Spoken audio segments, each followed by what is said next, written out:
선포 공고 1972년 10월 17일 정부의 비상조치에 의하여 대한민국이 직면하고 있는 역사적 시련을 극복하고 국토와 민족의 평화적 통일을 달성하기 위한 체제의 개혁을 단행함에 있어 이에 수반되는 사회 질서의 동요와 혼란을 미연에 방지하는 동시 국민의 생명과 재산을 보호하기 위해 다음과 같이 계엄을 선포한다. 1.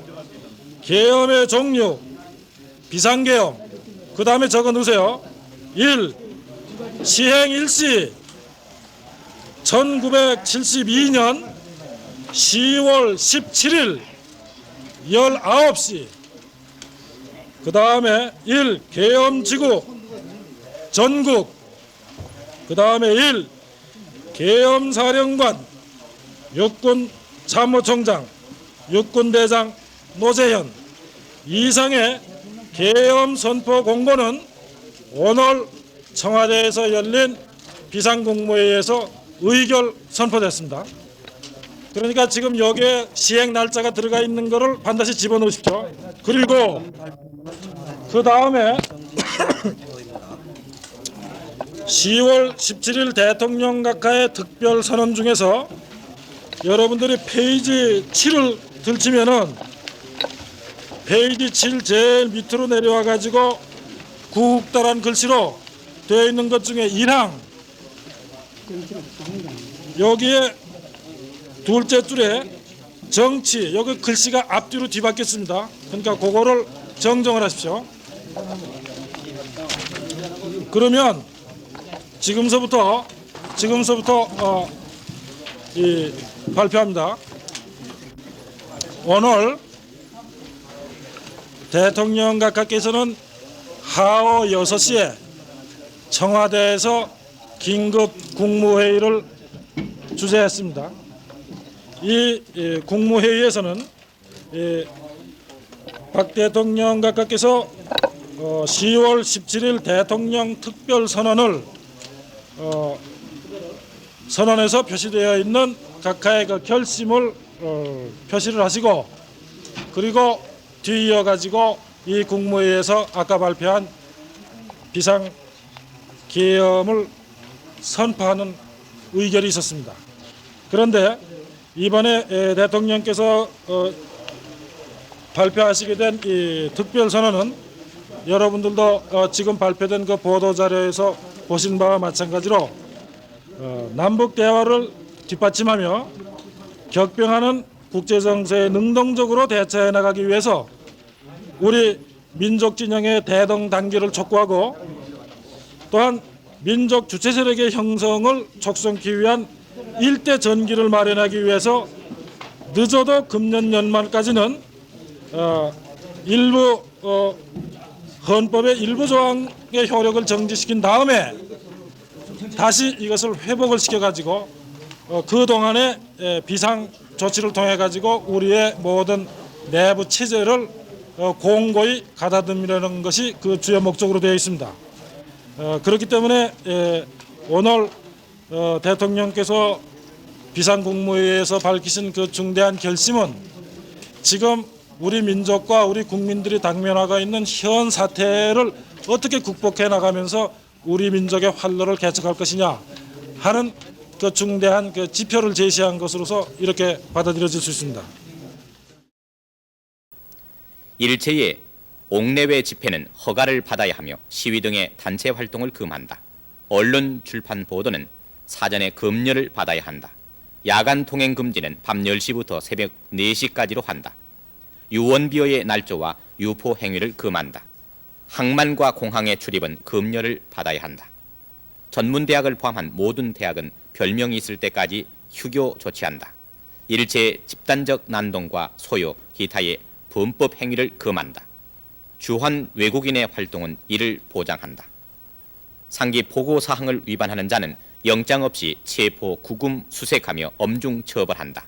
1979년 10월 27일 계엄사령관 육군대장 정성화. 이상은 오늘 새벽 계엄사령부가 공식 발표한 계엄포고 제1호의 내용입니다. 다음은 계엄 공고 제1호문입니다.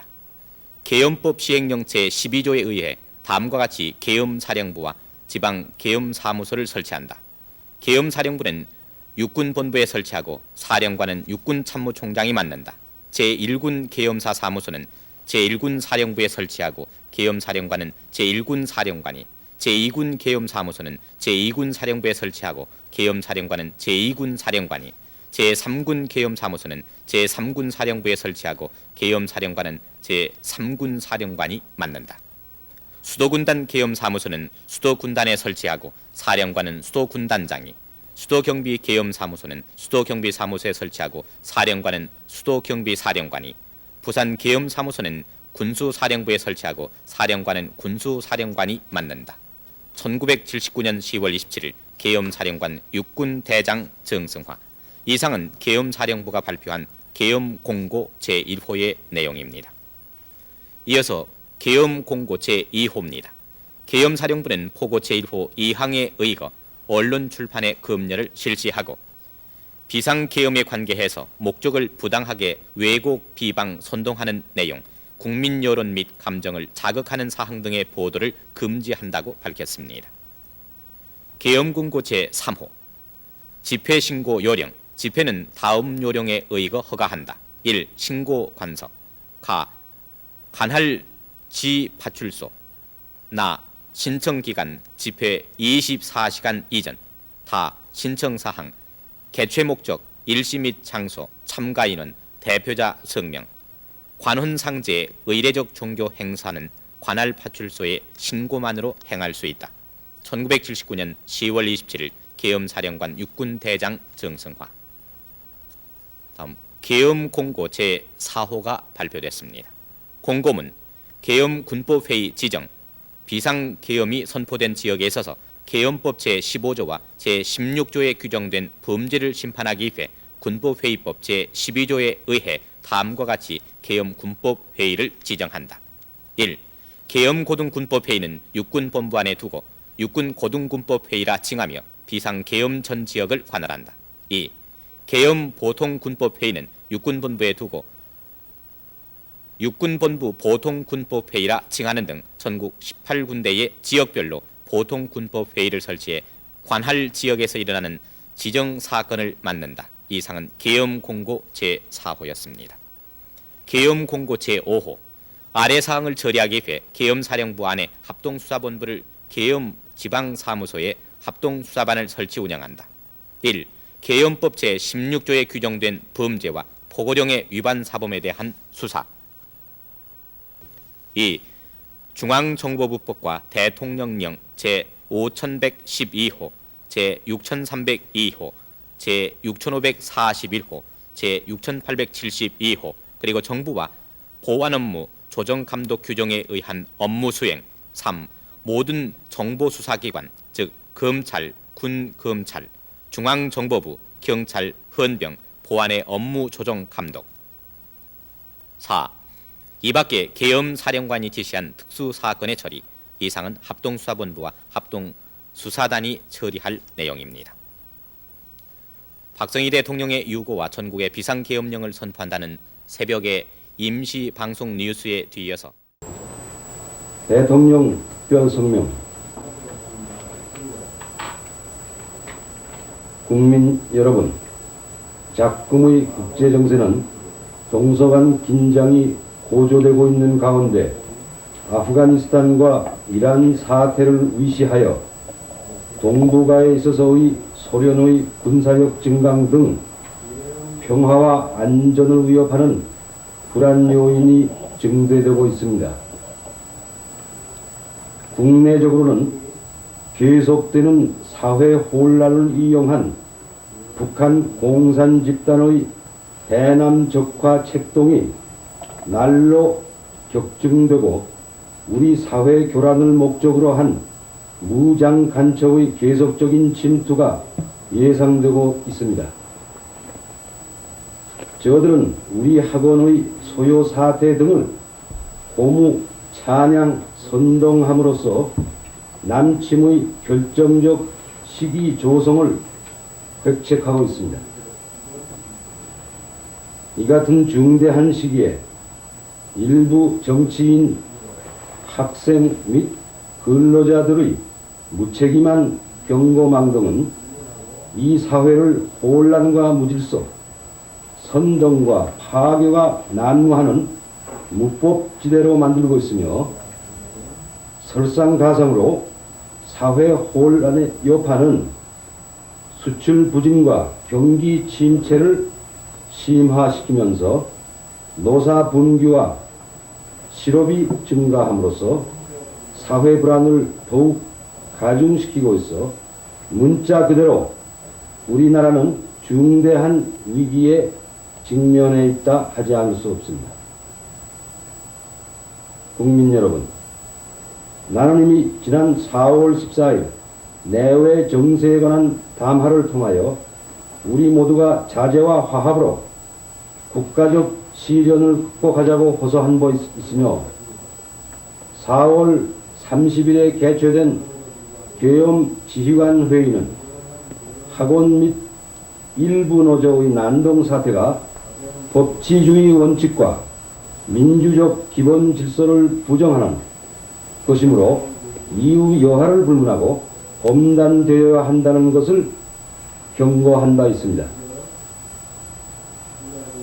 그럼에도 불구하고 엄연한 계엄하에서 학원 소요가 진정되기는커녕 오히려 시간이 갈수록 현실 정치 문제에 깊이 관여하면서 교외 소요로 과열 폭력화되어 감으로써 극심한 사회 혼란을 야기하고 국방 및 치안력의 투입을 강요하는 사태로 발전되어 중대한 국력의 소모를 가져오고 있습니다. 이 같은 상황 하에서 질서 회복에 앞장서야 할 지도국 정치인이 정부의 안정 유지 노력을 외면하고 오히려 사회 불안을 선동 자극함으로써 소요 사태는 더욱 심각해지고 있습니다. 이러한 상태가 더 이상 계속된다면 그간 온 국민이 땀 흘려 쌓아올린 발전의 성과가 허물어지게 될 뿐만 아니라 우리의 국기마저 근본적으로 흔들리게 할 우려가 없지 않습니다. 이에 정부는 국가를 보위하고 3,700만 국민의 생존권을 수호하며 안정 속에 성장과 발전을 바라고 있는 대다수 국민의 여망에 부응하여 일대 단안을 내리지 않을 수 없게 된 것입니다. 나는 대통령으로서 헌법과 관계 법령의 규정된 바에 입각하여 1980년 5월 17일 24시를 기하여 현 지역 계엄을 전국 비상계엄으로 전환 선포하고 국가의 기강과 사회 안정에 필요한 조치를 취한 것입니다.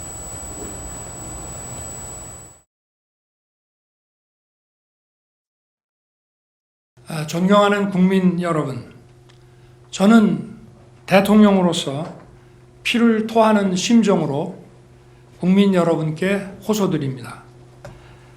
지금까지 국회는 우리 정부 출범 이후 22건의 정부 관료 탄핵 소추를 발의하였으며 지난 6월 22대 국회 출범 이후에도 10명째 탄핵을 추진 중에 있습니다. 이것은 세계 어느 나라에도 유례가 없을 뿐 아니라 우리나라 건국 이후에 전혀 유례가 없던 상황입니다. 판사를 겁박하고 다수의 검사를 탄핵하는 등 사법 업무를 마비시키고 행안부 장관 탄핵, 방통위원장 탄핵, 감사원장 탄핵, 국방장관 탄핵 시도 등으로 행정부마저 마비시키고 있습니다. 국가 예산 처리도 국가 본질 기능과 마약 범죄 단속, 민생 치안 유지를 위한 모든 주요 예산을 전액 삭감하여 국가 본질 기능을 훼손하고 대한민국을 마약 천국, 민생 치안 공황 상태로 만들었습니다. 민주당은 내년도 예산에서 재해대책 예비비 1조 원, 아이돌봄 지원수당 384억, 청년 일자리 심해가스전 개발 사업 등 4조 1천억 원을 삭감하였습니다. 심지어 군 초급 간부 봉급과 수당 인상, 당직 근무비 인상 등 군 간부 처우 개선비조차 제동을 걸었습니다. 이러한 예산 폭거는 한마디로 대한민국 국가 재정을 농락하는 것입니다. 예산까지도 오로지 정쟁의 수단으로 이용하는 이러한 민주당의 입법 독재는 예산 탄핵까지도 서슴지 않았습니다. 국정은 마비되고 국민들의 한숨은 늘어나고 있습니다. 이는 자유 대한민국의 헌정 질서를 짓밟고 헌법과 법에 의해 세워진 정당한 국가기관을 교란시키는 것으로서 내란을 획책하는 명백한 반국가 행위입니다. 국민의 삶은 안중에도 없고 오로지 탄핵과 특검, 야당 대표의 방탄으로 국정이 마비 상태에 있습니다. 지금 우리 국회는 범죄자 집단의 소굴이 되었고 입법 독재를 통해 국가의 사법 행정 시스템을 마비시키고 자유민주주의 체제의 전복을 기도하고 있습니다. 자유민주주의의 기반이 되어야 할 국회가 자유민주주의 체제를 붕괴시키는 괴물이 된 것입니다. 지금 대한민국은 당장 무너져도 이상하지 않을 정도의 풍전등화의 운명에 처해 있습니다. 친애하는 국민 여러분, 저는 북한 공산 세력의 위협으로부터 자유 대한민국을 수호하고 우리 국민의 자유와 행복을 약탈하고 있는 파렴치한 종북 반국가 세력들을 일거에 척결하고 자유 헌정 질서를 지키기 위해 비상계엄을 선포합니다. 저는 이 비상계엄을 통해 망국의 나락으로 떨어지고 있는 자유 대한민국을 재건하고 지켜낼 것입니다. 이를 위해 저는 지금까지 폐악질을 일삼은 망국의 원흉 반국가 세력을 반드시 척결하겠습니다. 이는 체제 전복을 노리는 반국가 세력의 준동으로부터 국민의 자유와 안전 그리고 국가 지속 가능성을 보장하며 미래 세대에게 제대로 된 나라를 물려주기 위한 불가피한 조치입니다. 저는 가능한 한 빠른 시간 내에 반국가 세력을 척결하고 국가를 정상화시키겠습니다. 계엄 선포로 인해 자유 대한민국 헌법 가치를 믿고 따라주신 선량한 국민들께 다소의 불편이 있겠습니다마는 이러한 불편을 최소화하는 데 주력할 것입니다. 이와 같은 조치는 자유 대한민국의 영속성을 위해 부득이한 것이며 대한민국이 국제사회에서 책임과 기여를 다한다는 대외 정책 기조에는 아무런 변함이 없습니다. 대통령으로서 국민 여러분께 간곡히 호소드립니다. 저는 오로지 국민 여러분만 믿고 신명을 바쳐 자유 대한민국을 지켜낼 것입니다. 저를 믿어 주십시오. 감사합니다. 네, 조금 전 대국민 담화가 있었는데요. 윤석열 대통령이 용산 대통령실에서 대국민 담화를 발표하면서 비상계엄을 선포했습니다.